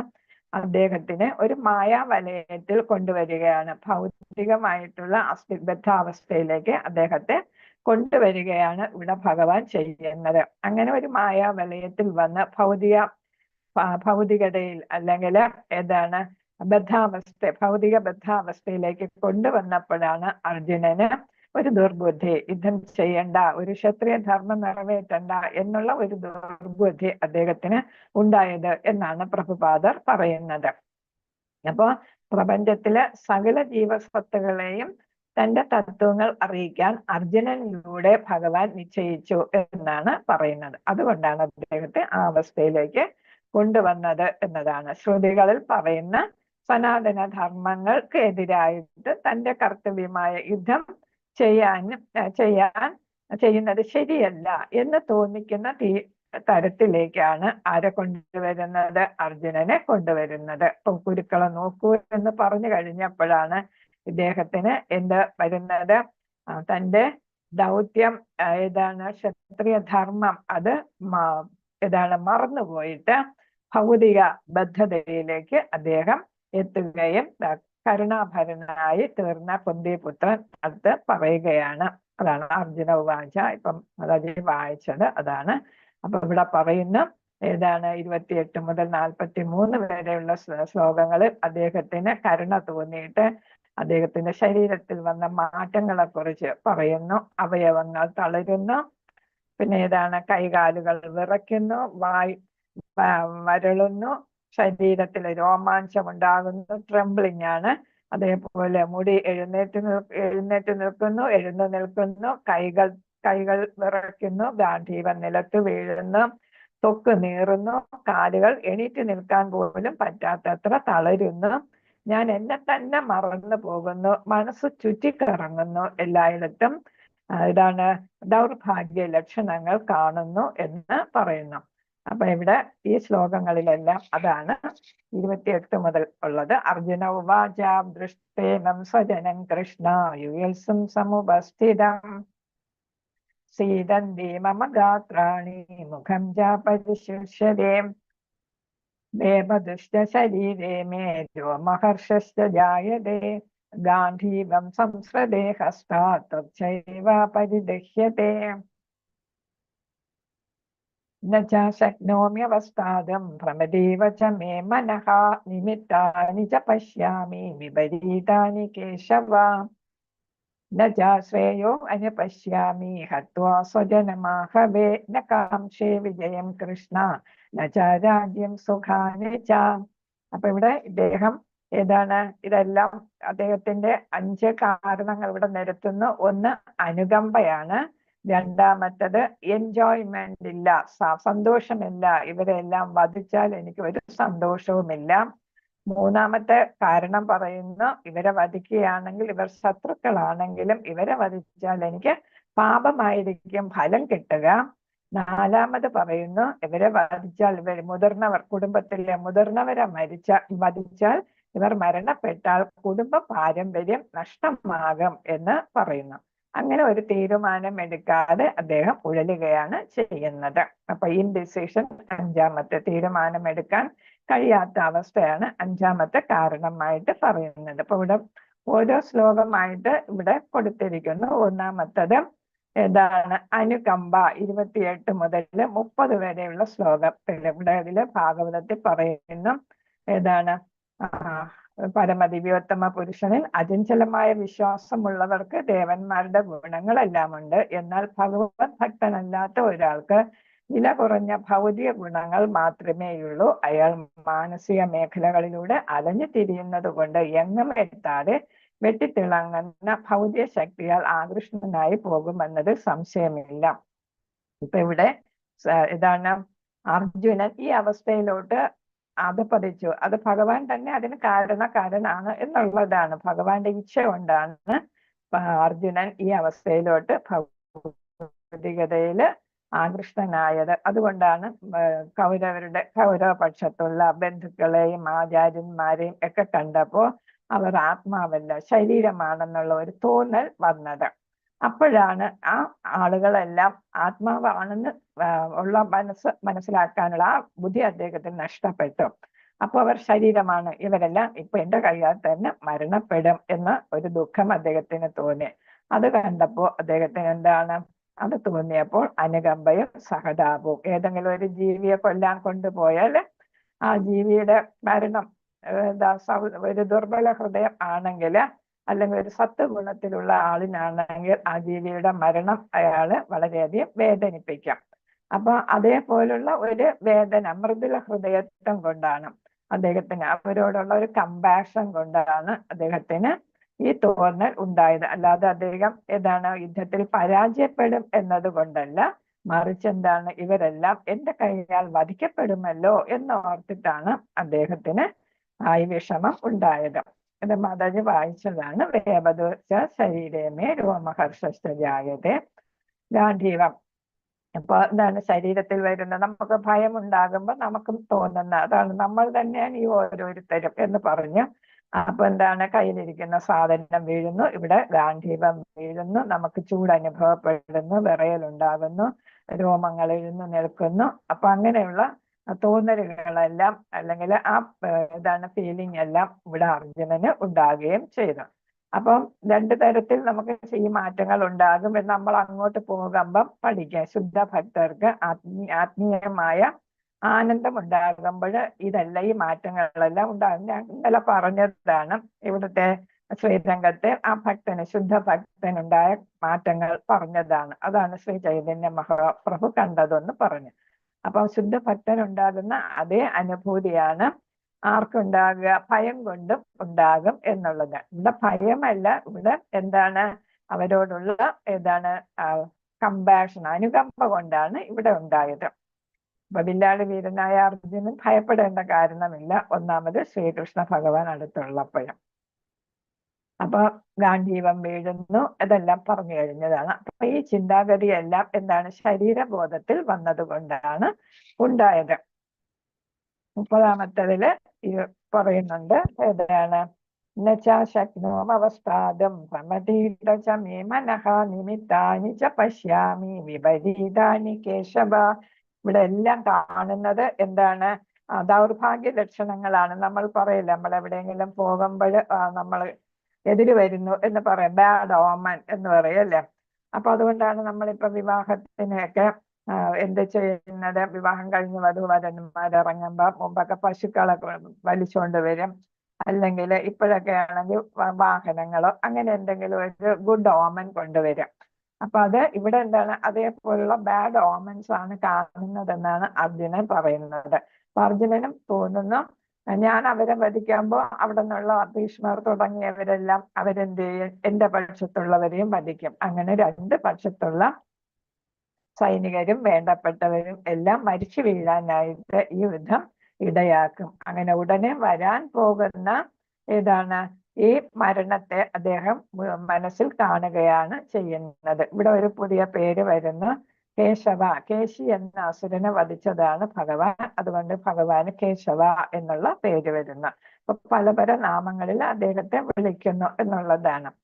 അപ്പൊ ഇവിടെ ഇതായി പറഞ്ഞത്, വികാര വിക്ഷോഭം കൊണ്ട് ഉറച്ചു നിൽക്കാൻ പറ്റുന്നില്ല, മനോദൗർബല്യം കൊണ്ട് എന്ത് ചെയ്യണമെന്ന് അറിയുന്നില്ല.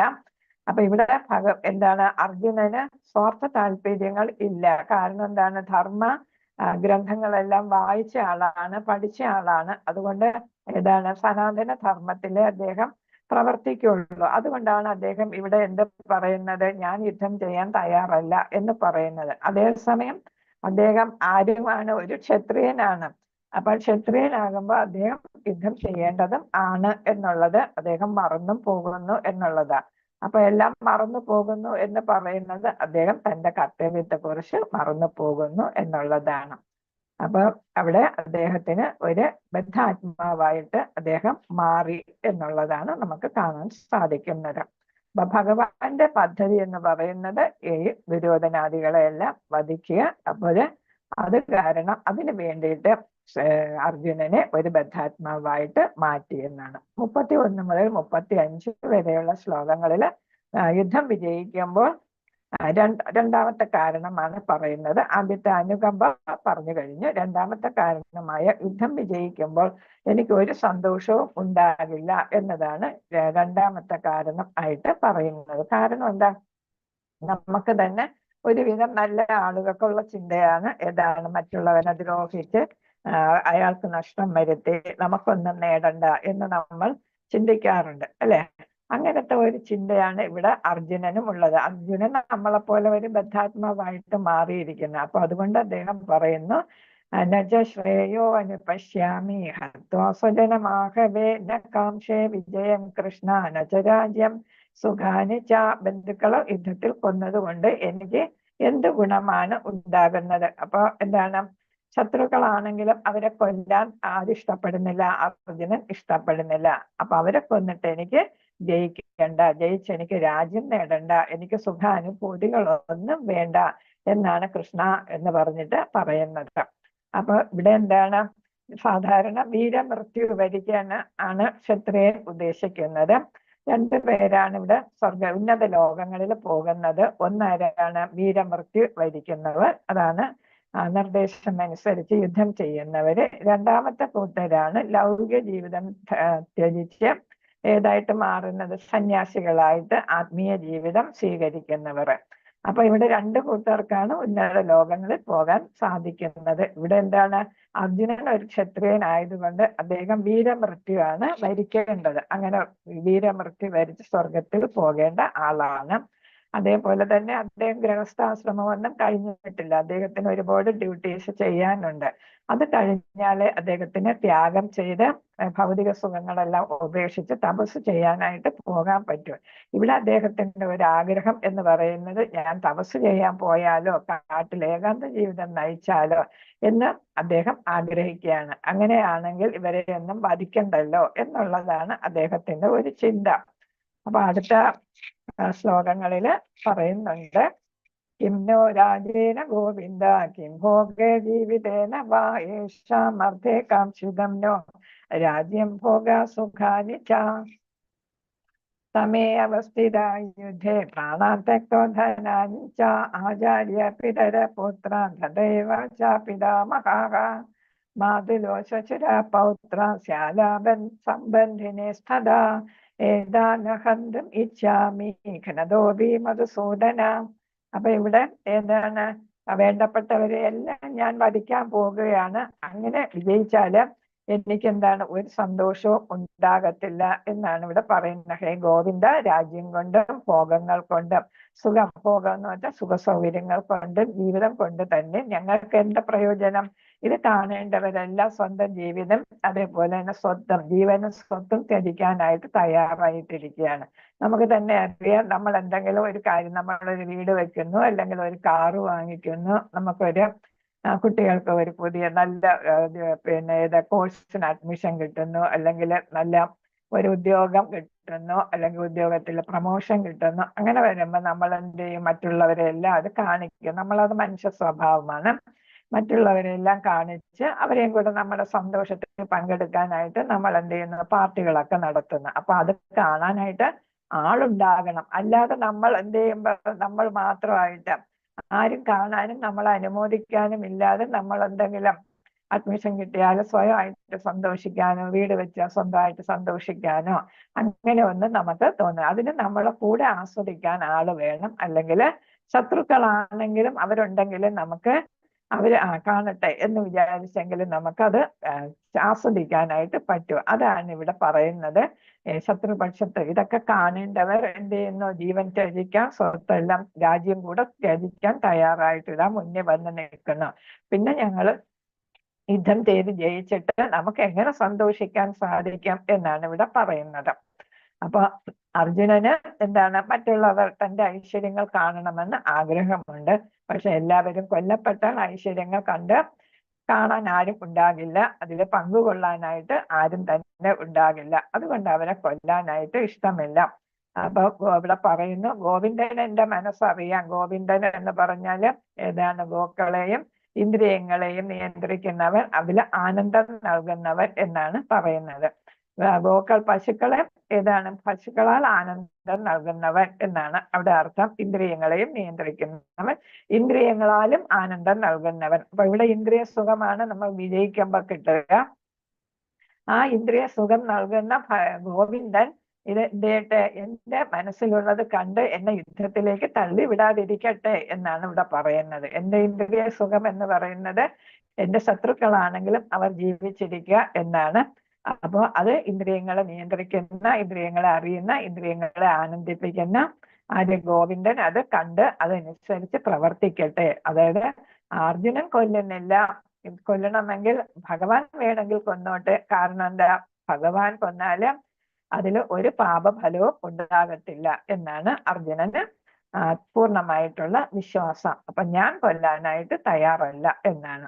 36 മുതൽ 38 വരെ ശ്ലോകങ്ങൾ പറയുന്നത് ഏതാണ്, ശത്രുക്കളാണെങ്കിലും അവരെ വധിച്ചാല്, മുതിർന്നവരെയും കസിൻസിനെയും മറ്റു ബന്ധുക്കളെയും സുഹൃത്തുക്കളെയൊക്കെ വധിച്ചാൽ അതിന്റെ പാപഫലം കിട്ടാം എന്നാണ്, നരകത്തിൽ പോകേണ്ടി വരും. അപ്പൊ അവിടെ പറയുന്നുണ്ട് ഇവരെ വധിച്ചിട്ട് എന്താണ് ഫലം, ശത്രുക്കളാണെങ്കിൽ പോലും അവരെ വധിക്കുന്നത് ഉചിതമല്ല. അവരെ വധിച്ചാൽ എന്താ കിട്ടുന്നത്, നരകമായിരിക്കും കിട്ടാൻ പോകുന്നത് എന്നാണ് ഇവിടെ പറയുന്നത്. ഇത് അതായത് പറഞ്ഞത് ഗോക്കളെയും ഇന്ദ്രിയങ്ങൾക്ക് ആനന്ദം നൽകുന്നയാൾ എന്നാണ്. 36-ാമത്തെ ശ്ലോകത്തില് പറയുന്നുണ്ട്, പാപമേവാശ്രയേദസ്മാൻ ആദതായിനഃ തസ്മാർത്താഹ വയം ഹന്തും ധാർത്തരാഷ്ട്രാൻ സംബാന്ധവാൻ സ്വജനം ഹി കഥം ഹത്വാ സുഖിനഃ സ്യാമ മാധവ. അപ്പൊ അക്രമികളാണെങ്കിലും ഇവരെ കൊന്നാല് എന്താണ് പാപഫലം കിട്ടും. സ്വന്തം ബന്ധുക്കളെ കൊന്നിട്ട് എന്ത് നേടാന്, എങ്ങനെ സുഖിക്കാനായിട്ട് നമുക്ക് സാധിക്കും എന്നാണ് ഇവിടെ പറയുന്നത്. അതേപോലെ തന്നെ അടുത്ത് പറയുന്നുണ്ട്, 6 കൂട്ടരെ നമുക്ക് വധിക്കാമെന്ന് ധർമ്മശാസ്ത്രങ്ങൾ പറയുന്നുണ്ട്. പ്രത്യേകിച്ച് മനുസ്മൃതി എന്ന ധർമ്മശാസ്ത്രം 8.35 പറയുന്നുണ്ട് 6 തരം അക്രമികളെ വധിച്ചാല് അവർക്ക് പാപഫലം ഉണ്ടാകത്തില്ല എന്നാണ്. അതായത് വിഷം കൊടുക്കുന്നവൻ, വേറൊരാൾക്ക് വിഷം കൊടുക്കുന്നവൻ, വേറൊരാളുടെ വീട് തീ വെച്ച് നശിപ്പിക്കുന്നവൻ, മാരക ആയുധങ്ങൾ കൊണ്ട് ആക്രമിക്കുന്നവൻ, സ്വത്ത് കൊള്ളയടിക്കുന്നവൻ, ഭൂമി കയ്യേറുന്നവൻ, അന്യന്റെ ഭാര്യയെ അപഹരിക്കുന്നവൻ. അപ്പൊ ഈ കൗരവർ ഈ 6 തെറ്റുകളും ചെയ്തിട്ടുണ്ട്. അപ്പൊ ഭീമന് വിഷം കൊടുത്തു, അരക്കില്ലം കത്തിച്ചു, അല്ലെ, മാരക ആയുധങ്ങൾ കൊണ്ട് ആക്രമിച്ചു, ഇവരുടെ സ്വത്താണ് രാജ്യം, ഹസ്തിനാപുരം ക്യാപിറ്റൽ സിറ്റി ആയിട്ടുള്ള ഒരു രാജ്യം പിടിച്ചു വെച്ചിരിക്കുന്നത്. അത് തന്നെയാണ് അവരുടെ ഭൂമി കയ്യേറിയിരിക്കുകയാണ്. അതേപോലെ തന്നെ പാഞ്ചാലിയെ അപഹരിക്കാനായിട്ട് വനവാസ കാലഘട്ടത്തിൽ ശ്രമിക്കുകയും ചെയ്തു. അപ്പൊ ഇതെല്ലാം ഇവർ ചെയ്തതാണ്. അതുകൊണ്ട് ഇവർ പാപം ചെയ്തവരാണ്. അവരെ കൊല്ലാനായിട്ട് മനുസ്മൃതിയില് പറയുന്നുണ്ട്. അർത്ഥശാസ്ത്രത്തിലും സാമൂഹ്യ രാഷ്ട്രീയ മീമാംസ ഗ്രന്ഥമായ അർത്ഥശാസ്ത്രത്തിലും ഈ 6 കൃത്യങ്ങൾ ചെയ്തവരെ കൊല്ലാമെന്ന് പറയുന്നുണ്ട്. പക്ഷെ ഇവിടെ എന്താണ്, ധർമ്മശാസ്ത്രമാണ് ആര് പിന്തുടരുന്നത്, സത്വഗുണത്തിലുള്ള അർജുനൻ പിന്തുടരുന്നത്. ഈ കൊലയല്ല അദ്ദേഹം ഉദ്ദേശിക്കുന്നത്, പകരം അവരോട് ക്ഷമിക്കുകയാണ് അദ്ദേഹം ഉദ്ദേശിക്കുന്നത്. അപ്പൊ ഇവർ എല്ലാം കൊല്ലാനായിട്ട് അർഹതപ്പെട്ടവരാണെങ്കിലും ഇവരെല്ലാം മുതിർന്നവരാണ്, എന്റെ ബന്ധുക്കളാണ്. അതുകൊണ്ട് എന്ത് ചെയ്യാൻ, അവരെ വധിക്കാനായിട്ട് ഞാൻ താല്പര്യപ്പെടുന്നില്ല എന്നിവിടെ പറയുന്നുണ്ട്. അപ്പൊ മാധവ എന്ന് വിളിച്ചിട്ട് പറയുന്നുണ്ട്. 37-38 പറയുന്നുണ്ട്, കൃഷ്ണ യദ്യപേദന പശ്യന്തി ലോഭോപഹത ചേതസഃ കുലക്ഷയകൃതം ദോഷം മിത്രദോഷോച പാതകം. അടുത്തതിലാണ് ഇത് പറയാം. അപ്പൊ ഇവർക്ക് നാശം വരുത്താനായിട്ട് ഞാൻ ആഗ്രഹിക്കുന്നില്ല. 3 ലോകങ്ങൾ തരാമെന്ന് പറഞ്ഞാലും ഇവരെ വധിക്കാൻ ഞാൻ തയ്യാറാകുന്നില്ല. മാധവ, അതായത് ലക്ഷ്മി ദേവിയുടെ ഭർത്താവായ ഭഗവാനെ ഞാൻ ഇവരെ വധിക്കാനായിട്ട് താല്പര്യപ്പെടുന്നില്ല എന്നാണ് ഭഗവാനോട് പറയുന്നത്. ഭഗവാൻ ആരെയും ആർക്കും വിപത്ത് വരുത്താൻ ഇഷ്ടപ്പെടുന്ന ആളല്ല. പക്ഷെ ഇവർ അത്രയ്ക്ക് ഭൂമിക്ക് ഭാരമായിട്ടുള്ള ദുർമാർഗികളായതുകൊണ്ട് അവർ കൊല്ലപ്പെടണം എന്നുള്ള ആഗ്രഹമാണ്, ഇച്ഛയാണ് ഭഗവാനുള്ളത്. ഇവിടെ പറയുന്നുണ്ട് 37-38 ശ്ലോകങ്ങളിൽ പറയുന്നുണ്ട്, 38-ാമത്തതില് കഥം ന ജ്ഞേയം അസ്മാഭി പാപാദസ്മാ നിവർത്തിതം കുലക്ഷയകൃതം ദോഷം പ്രപശ്യദ്ഭിർ ജനാർദ്ദന എന്നിവിടെ പറയുന്നുണ്ട്. ആർത്തിമൂർത്ത് ഏതാണ്? കൗരവർ എന്ത് ചെയ്യുന്നു? ബന്ധുക്കളായ അർജുനനെയും പാണ്ഡവരെയും മറ്റുള്ള സുഹൃത്തുക്കളെയും കൊല്ലാനായിട്ട് ചെയ്യിച്ചിരിക്കുകയാണ്. പക്ഷെ അവരെന്ത് അറിയുന്നില്ല, അവർക്ക് അത് പാപമാണെന്നുള്ളത് അവരറിയുന്നില്ല. പക്ഷെ അതറിയാവുന്ന ഞങ്ങൾ എന്തിന് ഈ വേണ്ടാത്ത പ്രവർത്തികളിലെല്ലാം എത്തിച്ചേരാനായിട്ട് അല്ലെങ്കിൽ അത് ചെയ്യാനായിട്ട് മുതിരുന്നു എന്നാണ് ഇവിടെ അർജുനൻ പറയുന്നത്. അടുത്ത 39 മുതൽ 43 വരെയുള്ള ശ്ലോകങ്ങളില് അദ്ദേഹം പറയുന്നു കുലപാരമ്പര്യം നഷ്ടപ്പെടും എന്നുള്ളതാണ് പറയുന്നത്. 39 മുതൽ 43 വരെ കുലക്ഷയെ പ്രണശ്യന്തി കുലധർമാസനാതനഃ ധർമ്മേ നഷ്ടേ കുലം കൃഷ്ണം അധർമ്മോ അഭിഭവത്യത അധർമാഭിഭവാത് കൃഷ്ണ പ്രദുഷ്യന്തേ കുലശ്രയഃ ശ്രീഷു ദുഷ്ടാസു വാർഷ്ണേയ ജായതേ വർണ്ണസങ്കരഃ സങ്കരോ നരകായൈവ കുലഘ്നാനാൻ കുലസ്യജ പതന്തി പിതരോഹേഷാം ലുപ്തപിണ്ഡോദകക്രിയാഃ ദോഷൈരേതൈ കുലഘ്നാനാം വർണ്ണസങ്കരകാരകൈഃ ഉത്സാദന്തേ ജാതിധർമ്മ കുലധർമ്മസ്യ ശാശ്വതാഃ ഉത്സന്ന കുലധർമാണാം മനുഷ്യാണാം ജനാർദ്ദന നരകേ നിയതം വാസോ ഭവതീത്യാനു സുഷുമ. അപ്പൊ ഇവിടെ കുലപാരമ്പര്യം നഷ്ടപ്പെടുന്നത് എങ്ങനെയാണെന്നാണ് ഈ ശ്ലോകങ്ങളിൽ പറയുന്നത്. ജനാർദ്ദന ഭൂമിയെ രക്ഷിക്കേണ്ടവൻ, ഭൂമി ദേവിയുടെ ഭാരം കുറയ്ക്കേണ്ട ആള് എന്നുള്ള അർത്ഥമാണ് ജനാർദ്ദന. ലോഭാവേശം കൊണ്ട് ഇവർ ബന്ധുഹിന്ദയിലും സുഹൃത്തുക്കളോടുള്ള അപമര്യാദയിലും ഒക്കെ പെരുമാറാനായിട്ട് അവർ ശ്രമിക്കുന്നെങ്കിലും ഞങ്ങൾക്കത് വേണ്ട എന്നാണ് ഇവിടെ. വംശം നശിക്കുന്നതോടുകൂടി ഏറെക്കാലമായി പുലർത്തിക്കൊണ്ടുപോകുന്ന കുലധർമ്മങ്ങൾ നശിക്കുന്നു. അങ്ങനെ ധർമ്മം നശിക്കുമ്പോൾ വംശത്തിൽ ശേഷിക്കുന്നവർ അധാർമ്മ്യ കൃത്യങ്ങളിൽ ഏർപ്പെടുന്നു എന്നാണ്. അപ്പൊ കുലക്ഷയം, കുടുംബ പാരമ്പര്യം നിലയ്ക്കുക, അധാർമികത വളരുക, സ്ത്രീകൾ ദുഷിച്ചു പോവുക, വർണ്ണസങ്കരം ഉണ്ടാകുക, അങ്ങനെ ജനപ്പെരുപ്പം ഉണ്ടാകുക പിന്നെ അതേപോലെ നരക തുല്യമായ കുടുംബ ജീവിതം നയിക്കേണ്ടി വരും ജീവിച്ചിരിക്കുന്നവർക്ക് എന്ന 6 കാര്യങ്ങളാണ് അർജുനൻ ഇവിടെ നിരത്തുന്നത്. കുലക്ഷയം, വംശം നശിക്കുന്നു 1. രണ്ടാമത്തത് കുടുംബ പാരമ്പര്യം നിലയ്ക്കും എന്ന് വെച്ചാൽ നമ്മള് വളരെ കാലമായിട്ട് പാലിച്ചു കൊണ്ടുവരുന്ന ഏതാണ് കുടുംബ പാരമ്പര്യം, അത് നിലയ്ക്കുന്നു. അധാർമികത വളരുന്നു, സ്ത്രീകൾ ദുഷിച്ചു പോകും, വർണ്ണസങ്കരം, പല ജാതിയിലുള്ളവർ തമ്മിൽ വിവാഹ ബന്ധങ്ങളിൽ ഏർപ്പെട്ട് എന്ത് ചെയ്യുന്നു, വർണ്ണസങ്കരം സംഭവിക്കുന്നു. അങ്ങനെ ഒരു മിക്സ്ഡ് പോപ്പുലേഷൻ ഉണ്ടാകും. അത് പുരോഗമന പദ്ധതികൾക്കെല്ലാം തടസ്സം സൃഷ്ടിക്കും എന്നാണ് പറയുന്നത്. പിന്നെ ഏതാണ്? വർണ്ണാശ്രമ ധർമ്മ പ്രവർത്തനങ്ങളൊന്നും നേരെ നടക്കാത്തത് കൊണ്ട് കുടുംബക്ഷേമ പ്രവർത്തനങ്ങളൊന്നും നടക്കാതെ വരും. നിലവിലുള്ള ഭാരതീയ സംസ്കാരം, കുരു സംസ്കാരമെല്ലാം നശിച്ചു പോകും എന്നാണ് പറയുന്നത്. അപ്പൊ ഇവിടെ 16 സംസ്കാരങ്ങളെ കുറിച്ച് പറയുന്നുണ്ട്. ഒരാൾ ജനിക്കുന്നതിന് മുമ്പേ തുടങ്ങി, ഒരു കുട്ടി ജനിക്കുന്നതിന് മുമ്പേ തുടങ്ങി മരണാനന്തരം വരെയുള്ള 40 സംസ്കാരങ്ങൾ ഹിന്ദു സംസ്കാരത്തിന്റെ ഭാഗമായിട്ടുണ്ട്. അതിൽ 16 എണ്ണത്തിനെ കുറിച്ച് അടുത്ത് വരുന്ന സ്ലൈഡിൽ പറയുന്നുണ്ട്. അപ്പൊ ഇതെല്ലാം ഒരു സനാതന ധർമ്മത്തിൽ വിശ്വസിക്കുന്ന ഒരു ഭക്തൻ ചെയ്യേണ്ട കാര്യങ്ങളാണ് എന്നുള്ളതാണ്. അപ്പൊ വർണ്ണാശ്രമ ധർമ്മം നമുക്കറിയാം. ബ്രഹ്മചര്യം, ഗാർഹസ്ഥ്യം, വാനപ്രസ്ഥം, സന്യാസം. ഓരോ സ്ഥിതിയിൽ നമുക്ക് കുറെ കാര്യങ്ങൾ ചെയ്യാനുണ്ട്. ബ്രഹ്മചര്യയിലെ പഠനം, അതേപോലെ ഗാർഹസ്ഥ്യത്തിലെ കുഞ്ഞുങ്ങളുണ്ടാകുക, വിവാഹം കഴിക്കുക, കുഞ്ഞുങ്ങളെ പഠിപ്പിക്കുക, ഉപനയനമൊക്കെ നടത്തുക, അങ്ങനെയുള്ള കാര്യങ്ങൾ. അത് കഴിഞ്ഞ് വാനപ്രസ്ഥമാകുമ്പോൾ നമ്മൾ കുടുംബജീവിതം മുഴുവനായിട്ട് ഉപേക്ഷിക്കുന്നുമില്ല, എന്നാൽ സന്യാസമായിട്ട് സ്വീകരിച്ചിട്ടുമില്ല, അങ്ങനത്തെ അവസ്ഥ. സന്യാസമാകുമ്പോൾ നമ്മൾ മുഴുവനായിട്ട് ആധ്യാത്മികതയിലേക്ക് എത്തുന്ന ഒരവസ്ഥയാണ്. അപ്പൊ അങ്ങനെ അതാണ് ആ കുലധർമ്മങ്ങൾ പാലിക്കണമെങ്കിൽ ആര് വേണം? കുടുംബത്തിൽ മുതിർന്നവർ ഉണ്ടായിരിക്കണം. ചെറുപ്പക്കാരെയെല്ലാം വേണ്ട വഴിക്ക് നയിക്കാനായിട്ട് അവർ വേണം, അല്ലെങ്കിൽ അധാർമിക പ്രവണതകൾ ഉണ്ടാകും എന്നാണ്. അതേപോലെ സ്ത്രീകള്, ഭർത്താവും പിതാക്കന്മാരും ഇപ്പൊ തന്നെ പറയുന്നുണ്ടല്ലേ, ഓരോ ഘട്ടത്തില് ഓരോരുത്തർ സ്ത്രീയുടെ ചുമതല ഏറ്റെടുക്കുന്നു, പ്രൊട്ടക്ഷൻ ഏറ്റെടുക്കുന്നു എന്നാണ്. അപ്പൊ ഇവിടെ പിതാക്കളും അതേപോലെ ഭർത്താക്കന്മാരും മരിച്ചു പോയാല്, മരണപ്പെട്ടാലും സ്ത്രീകൾ അവരുടെ ഭൃത്യം നഷ്ടപ്പെടും. അവരെ ജീവിച്ചിരിക്കുന്ന പുരുഷന്മാർ അവരെ ചൂഷണം ചെയ്യും.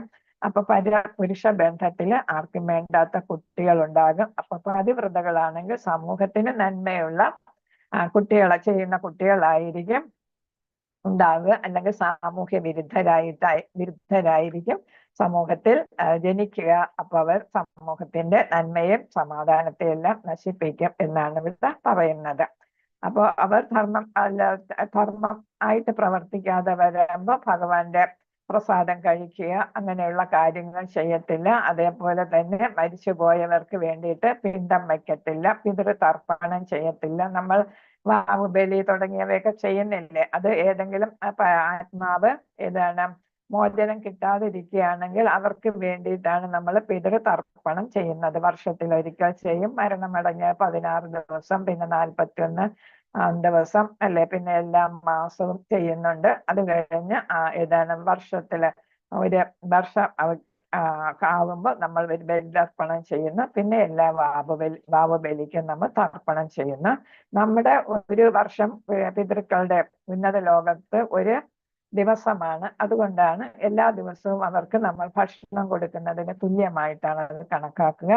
അങ്ങനെ വരുമ്പോൾ അത് എന്ത് ചെയ്യുന്നു, ഏതെങ്കിലും ആത്മാവ് പ്രേതമായിട്ടോ മോചനം കിട്ടാതെയോ ഒക്കെ അലയുകയാണെങ്കിൽ, അല്ലെങ്കിൽ പിതൃലോകത്ത് നിന്ന് തന്നെ അവർക്ക് അടുത്ത ലോകത്തേക്ക്, ഉന്നത ലോകത്തിലേക്ക് ഒരു മോചനം ഇതിന് തർപ്പണങ്ങൾ ചെയ്യുമ്പോഴാണ് കിട്ടുക. അതിനെല്ലാം വേണ്ട പോലെ പറഞ്ഞു കൊടുത്ത് ചെയ്യിക്കാൻ മുതിർന്നവരും വേണം, ധാർമ്മികതയിൽ ജീവിക്കുന്ന ആളുകളും വേണം എന്നുള്ളതാണ് ഇവിടെ പറയുന്നത്. സങ്കരവർഗമാകുമ്പോഴും അതേപോലെ തന്നെ ഓരോ ജാതിയിലും ഓരോ ധർമ്മങ്ങൾ അനുഷ്ഠിക്കാനുണ്ട്. ക്ഷത്രിയ ബ്രാഹ്മണ, ക്ഷത്രിയ വൈശ്യ ശൂദ്ര, ആ 4 ജാതികളും ഓരോ ധർമ്മങ്ങൾ ചെയ്യേണ്ടതാണ്. അത് നഷ്ടപ്പെടുക. അങ്ങനെ സങ്കരവർഗം ഉണ്ടാകുമ്പോൾ അതിലും സമൂഹത്തിന് ദോഷമായിരിക്കും ഉണ്ടാകുന്നത്. അങ്ങനെയും മനുഷ്യന്റെ മോചന മാർഗം ഇല്ലാതാകുന്നു എന്നാണ്. അപ്പൊ ഗുരു പരമ്പരയിലൂടെ നമ്മൾ ഈ കാര്യങ്ങളെല്ലാം അർജുനൻ പഠിച്ചിട്ടുള്ള കാര്യങ്ങളാണ്. പക്ഷെ അതെല്ലാം ഇപ്പൊ അറിയാമെങ്കിലും ഭഗവാൻ അദ്ദേഹത്തെ ഭൗതിക ബദ്ധനാക്കി തീർത്തത് കൊണ്ട് അദ്ദേഹം എന്ത് ചെയ്യുന്നു, കർമ്മം ചെയ്യാൻ, ക്ഷത്രിയ ധർമ്മം നിറവേറ്റാനായിട്ട് താല്പര്യപ്പെടുന്നില്ല എന്നുള്ളതാണ് ഇവിടെ മനസ്സിലാക്കേണ്ടത്. 44 മുതൽ 46 വരെ വരുന്നത് അദ്ദേഹം യുദ്ധം ചെയ്യാത്തതിനുള്ള കാരണം ദൗർബല്യം മനസ്സല്ല, അദ്ദേഹത്തിന്റെ മൃദുല ഹൃദയമാണ് അതിന് കാരണം എന്ന് പറയുന്നുണ്ട്.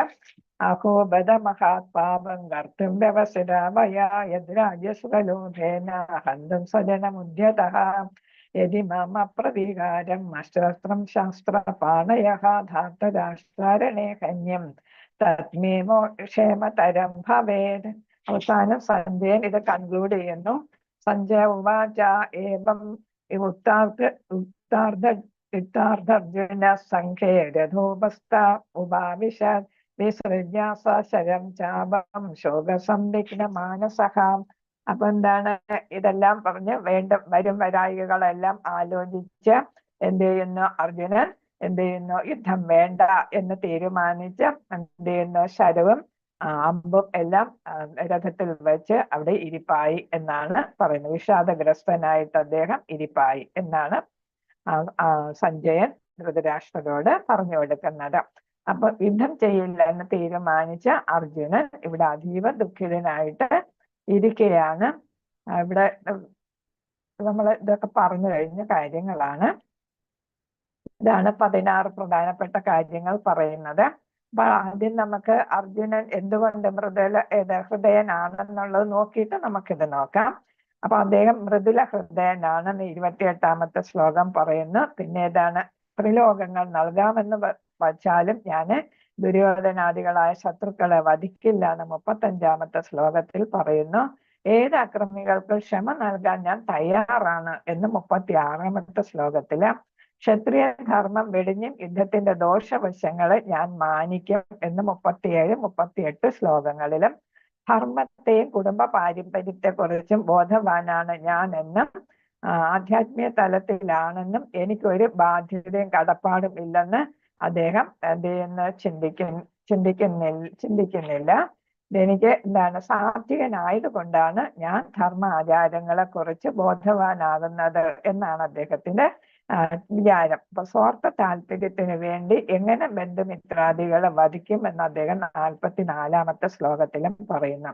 പിന്നെ പറയുന്നു, നിരായുധനായിട്ട് ഞാൻ പ്രതിരോധിക്കാതെ അവര് എന്നെ കൊന്നോട്ടെ, ഞാൻ ആയുധം എടുക്കുന്നില്ല. തിരിച്ച് എന്ത് ചെയ്യുന്നില്ല, ആയുധം പ്രയോഗിക്കുന്നില്ല. ഞാൻ ക്ഷത്രിയ ധർമ്മം ഇതില് എതിരാണെങ്കിലും അവരെന്നെ വധിച്ചോട്ടെ, ഞാൻ അവരെ വധിക്കുന്നില്ല എന്ന് 45-ാമത്തെ ശ്ലോകത്തിലും പറയുന്നു. അപ്പൊ അദ്ദേഹം ഒരു വലിയ ഭക്തനായത് കൊണ്ട് ആണ് അദ്ദേഹത്തിന് ഈ മൃദുല ഹൃദയത്വം ഉണ്ടായത് എന്നാണ് പ്രഭുപാദർ പറയുന്നത്. അപ്പോ ആ മൃദുലത്വം കൊണ്ടാണ് അദ്ദേഹം അമ്പും വില്ലും എന്ത് ചെയ്ത് വില്ലും ശരവും താഴെ വെച്ച് ഗാന്ധീവം താഴെ വെച്ച് അദ്ദേഹം എന്ത് ചെയ്യാൻ തയ്യാറായത്, യുദ്ധം ചെയ്യില്ല എന്ന് അദ്ദേഹം തീരുമാനിക്കുന്നത്. അപ്പൊ ഇപ്രകാരം കാരുണ്യവും മൃദുല ഹൃദയവുമുള്ള അർജുനൻ ആത്മജ്ഞാനത്തിന് യോഗ്യനാണ് എന്നാണ് 46-ാമത്തെ ശ്ലോകത്തില് സഞ്ജയൻ ധൃതരാഷ്ട്രരോട് പറയുന്നത്. അപ്പം ഇങ്ങനെ പറഞ്ഞിട്ട് എന്ത് ചെയ്യുന്ന ഇതെല്ലാം താഴെ വെച്ചു അദ്ദേഹം. അപ്പോ ആത്മജ്ഞാനത്തിന് യോഗ്യനായ ആളാണ്. ആ ആത്മജ്ഞാനത്തിന് യോഗ്യനായ ആളിനാണ് 2-ാമത്തെ അധ്യായം മുതൽ ഭഗവാൻ ശ്രീകൃഷ്ണൻ എന്ത് ചെയ്യുന്നത്, ഗീത ഉപദേശം നൽകുന്നത്, ആത്മജ്ഞാനം നൽകുന്നത് എന്നാണ് നമ്മൾ മനസ്സിലാക്കുന്നത്. അപ്പൊ ഇവിടെ 16 സംസ്കാരങ്ങളെ കുറിച്ച് പറയുന്നുണ്ട്. പെട്ടെന്നൊന്ന് ഓടിച്ചു പോകാൻ 40-ൽ 16-നെ കുറിച്ചാണ് എടുത്ത് പറയുന്നത്. ഏറ്റവും പ്രധാനപ്പെട്ട ഗർഭധാരണ, ഇതൊക്കെ നമ്മൾ ചെയ്യുന്ന കാര്യങ്ങളാണ്, എല്ലാ ഹിന്ദുക്കളും ചെയ്യുന്ന. ഗർഭധാരണത്തിന് മുമ്പ് ചെയ്യുന്ന ഗർഭാധാനം എന്നതിനെ പറയുക. പുംസവനം ഗർഭത്തിന്റെ 3-ാം മാസം, സീമന്തം അമ്മയ്ക്ക് സംരക്ഷണത്തിന് വേണ്ടിയിട്ട് നമ്മൾ ഇവിടെ നമ്മൾ മധുര പലഹാരങ്ങളൊക്കെ കൊടുത്ത് ചെയ്യുന്നുണ്ട്. നോർത്ത് ഇന്ത്യയിലൊക്കെ വലിയ ആഘോഷമായിട്ട് ചെയ്യും. പിന്നെ ജാതകർമ്മം, കുട്ടിയുടെ ബുദ്ധി വികാസനത്തിന് വേണ്ടിയിട്ട് നാമകരണം, പേരിടുന്ന ചടങ്ങ്, നിഷ്ക്രമണ, ആദ്യമായി വീടിന് പുറത്ത്, നമുക്കറിയാം നമ്മൾ പഴയ വീടുകളിൽ മുറ്റത്ത് പോലും കുഞ്ഞിനെ കൊണ്ടുപോകത്തില്ലായിരുന്നു, അവര് ചോറൂണ് കൊടുക്കുന്നത് വരെ. അതാണ് അന്നപ്രശ്നം, ആദ്യമായി കുട്ടിക്ക് ഭക്ഷണം കൊടുക്കുന്നു. പിന്നെ ചൂടകരണ, കുടിമുടി മുറിക്കുന്നു. കർണവേദം, കാതുകുത്തി കമ്മലിട്ട് കൊടുക്കുന്നു. വിദ്യാരംഭം, ആദ്യമായി എഴുത്തിനിരുത്തുന്നു. പിന്നെ ഇത് ബ്രാഹ്മണരും ക്ഷത്രിയരും ഒക്കെ ചെയ്യുന്ന ഉപനയനം, വിശുദ്ധ പൂണൂൽ ധരിക്കുന്നു. പിന്നെ ഓരോ വർഷവും പഠനത്തിന് മുമ്പ് ശേഷവും പ്രത്യേക പൂജകൾ നടത്തുന്നു. ആൺകുട്ടികളാണെങ്കിൽ കേശന്തം ചെയ്യുന്നു, ആദ്യം ഷേവ് ചെയ്യുന്നതാണ്. പെൺകുട്ടികളാണെങ്കിൽ ഋതുമതിയായിട്ട് ആർത്തവം തുടങ്ങുന്നതാണ്. സമവർത്തനം, വിദ്യാർത്ഥി ജീവിതത്തിന്റെ അവസാനം, ബ്രഹ്മചര്യം കഴിയുന്നു, അടുത്തവർ ഗാർഹസ്ഥ്യത്തിലേക്ക് പ്രവേശിക്കുന്നു, വിവാഹം കഴിക്കുന്നു. പിന്നെ വിവാഹം കഴിഞ്ഞ് കുട്ടികളാകുന്നു, പ്രായമാകുന്നു, മരണം അടയുന്നു. അപ്പൊ അന്തിമ സംസ്കാരവും ചെയ്യുന്നു, അന്ത്യകർമ്മങ്ങൾ. ഇതാണ് പ്രധാനപ്പെട്ട 16. ഇതെല്ലാം ഓരോ ഹിന്ദുസും ചെയ്യുന്ന കാര്യങ്ങളാണ്.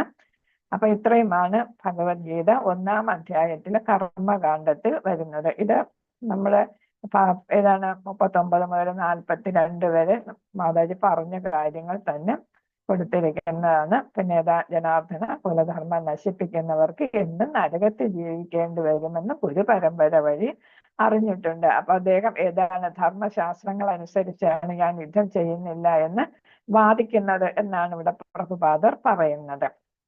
അപ്പൊ ധർമ്മശാസ്ത്രത്തിന് വിരുദ്ധമായിട്ടാണോ ഞാൻ യുദ്ധം ചെയ്യാൻ വന്നത്? അതും വെറും ഭൂമിക്ക് വേണ്ടിയിട്ട്, സുഖിക്കാൻ വേണ്ടിയിട്ട്, ഭൂമിക്ക് വേണ്ടിയിട്ട് ഞാൻ വലിയ മഹാവിപത്തിനാണ് ഞാൻ തിരിച്ചത്. എങ്ങനെ എനിക്ക് ഈ ബുദ്ധി തോന്നി ഞങ്ങൾക്ക് ഇത് ബുദ്ധി തോന്നിയത് എന്നാണ് പറയുന്നത്. അപ്പൊ അവരെന്നെ വധിച്ചോട്ടെ, ഞാൻ ആയുധം ഉപയോഗിക്കുന്നില്ല എന്ന്. അപ്പോ ഉത്തമ ഭഗവാന്റെ മൃദുല ഹൃദയത്വമാണ് ഈ കാണിക്കുന്നത് എന്ന് സഞ്ജയൻ പറഞ്ഞു. അർജുനൻ രണാങ്കണത്തിൽ വെച്ച് ഇത്രയും പറഞ്ഞിട്ട് വില്ലും ശരങ്ങളും താഴെയിട്ട് അത്യന്തം ദുഃഖിതനായിട്ട് കാണപ്പെട്ടു എന്നാണ്. ഇത് പറഞ്ഞതാണ് അർജുനന്റെ വിശുദ്ധ ഗുണങ്ങളാണ് ഇവിടെ പറഞ്ഞിരിക്കുന്നത്. മാതാജി പറഞ്ഞതാണ്. 3 ലോകം തന്നാലും മരിക്കാൻ തയ്യാറല്ല, പാപം കിട്ടും, അവരെ തെറ്റ് ഞാൻ പൊറുക്കുകയാണ്, യുദ്ധം ചെയ്യേണ്ട എനിക്ക്, ദുർഫലങ്ങൾ ഉണ്ടാകും. അതെനിക്ക് വേണ്ട. കുടുംബ പാരമ്പര്യം, ധാർമ്മികതയും ഒന്നും നഷ്ടപ്പെടുത്താനായിട്ട് ഞാൻ തയ്യാറല്ല എന്നാണ്. ഞാൻ യുദ്ധം ചെയ്യുന്നില്ല. എന്നാ ഭഗവാൻ വേണമെങ്കിൽ ആയിക്കോട്ടെ എന്നുള്ളതാണ്. ഞാൻ ബന്ധുക്കളെ വധിക്കാൻ തയ്യാറായില്ല. എന്നെ കൊല്ലട്ടെ അവര്, ഞാൻ പക്ഷെ പ്രതികാരം ചെയ്യുന്നില്ല. അപ്പോൾ ക്ഷത്രിയർ യുദ്ധം ചെയ്യണം. ആയുധം എടുക്കാതിരിക്കുന്ന ക്ഷത്രിയരെ ഒരിക്കലും വധിക്കാൻ പാടില്ല എന്നാണ് യുദ്ധനിയമം, ക്ഷത്രിയരുടെ യുദ്ധനിയമം. എന്നിട്ട് പോലും അർജുനൻ പറയുന്നു അവരെന്നെ കൊന്നോട്ടെ എന്നാണ് പറയുന്നത്.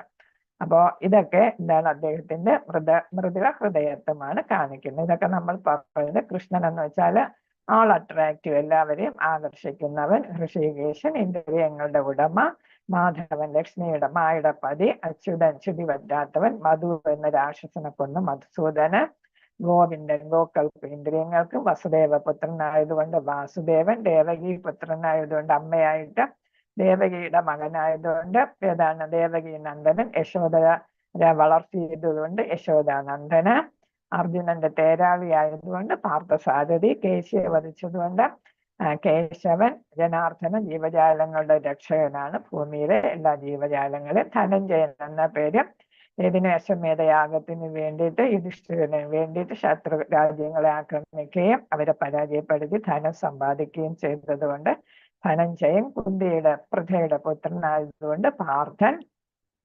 ഗുഡാകേശനെതിരെ ജയിച്ചവൻ, അജ്ഞാനത്തെ ജയിച്ചവനായതുകൊണ്ട് പ്രകോദരൻ എന്ന് ഭീമനൊരു പേരുണ്ട്. എന്ന് വെച്ചാൽ അത്രയ്ക്ക് ജഡരാഗ്നിയാണ് വയറിലുള്ളത്. എത്ര കഴിച്ചാലും അദ്ദേഹത്തിന് വയറ് നിറയത്തില്ല. അതുകൊണ്ട് ധാരാളം കഴിക്കും. അത്ര തന്നെ ശക്തിയും ഉണ്ടാകുന്നു. ഹിഡംബ തുടങ്ങിയ അതാണ് രാക്ഷസരെയെല്ലാം വധിക്കാനായിട്ട് അദ്ദേഹത്തിന് സാധിച്ചത് അതുകൊണ്ടാണ് എന്നുള്ളതാണ് പറയുന്നത്. അപ്പൊ നമ്മൾ ഒന്നാമത്തെ അധ്യായത്തിൽ കുറച്ച് പ്രധാനപ്പെട്ട കാര്യങ്ങളാണ് പഠിച്ചത്. 5 മിനിറ്റ് കഴിഞ്ഞു, എന്നാലും പറഞ്ഞു നിർത്തുകയാണ്. ഹരേ കൃഷ്ണ. വാഞ്ചകൽപത രൂപസ്യ കൃപാ സിന്ധുഭേവജ പതിതാനാം പാവനേഭ്യോ വൈഷ്ണവേഭ്യോ നമോ നമഃ. അനന്തകോടി വൈഷ്ണവ ഭക്തവൃന്ദ കി ജയ്. ശ്രീല പ്രഭാത് കി ജയ്. ഗുരു മഹാരാജ് കി ജയ്. ശ്രീമദ് ഭാഗവതം കി ജയ്. ഹരേ കൃഷ്ണ കൃഷ്ണ കൃഷ്ണ ഹരേ ഹരേ, ഹരേ രാമ രാമ രാമ ഹരേ ഹരേ. ഹരേ കൃഷ്ണ കൃഷ്ണ കൃഷ്ണ ഹരേ ഹരേ, ഹരേ രാമ രാമ രാമ ഹരേ ഹരേ. ഹരേ കൃഷ്ണ ഹരേ